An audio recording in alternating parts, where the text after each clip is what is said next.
kōrero, her first kōrero. Kia ora e hoa. Kia ora. Kia aloha nui a kākou. My name is Emalani Case, and I just have to first acknowledge everyone else in tonight's roundtable discussion. I view this group of people as people who are inspirations to me, heroes to me, people I've learned from, people I've stood with, people I've had the honor to protest with, to organize with, to speak with.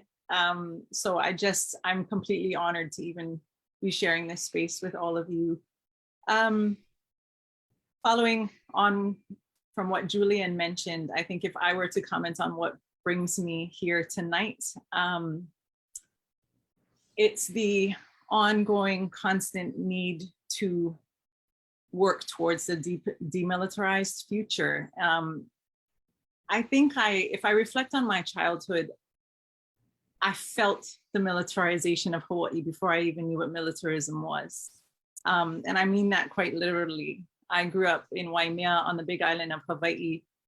I should back up and say I'm currently based in Tamaki Makaurau in Aotearoa, but I come from Waimea, and that's where my first experiences of the militarization of Hawaii come from. I grew up not too far away from Pohakuloa, the Pohakuloa Training Center, and literally felt bombs at night.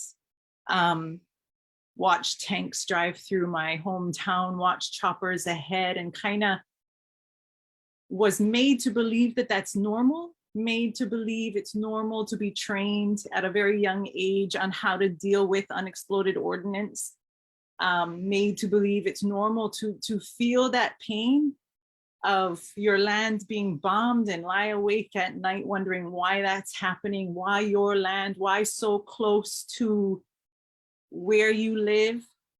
So I felt it before I knew intellectually what it was.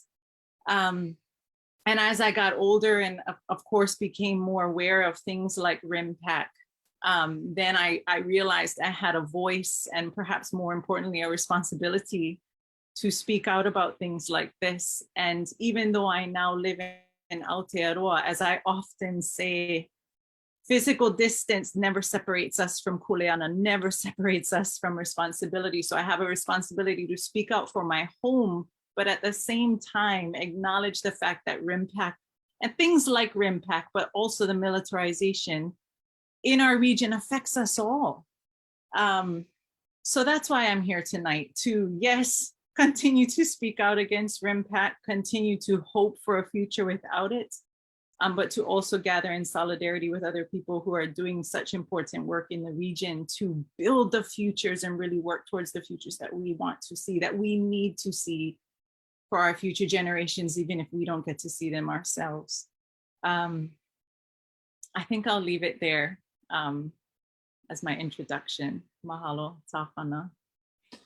Mahalo, Emalani.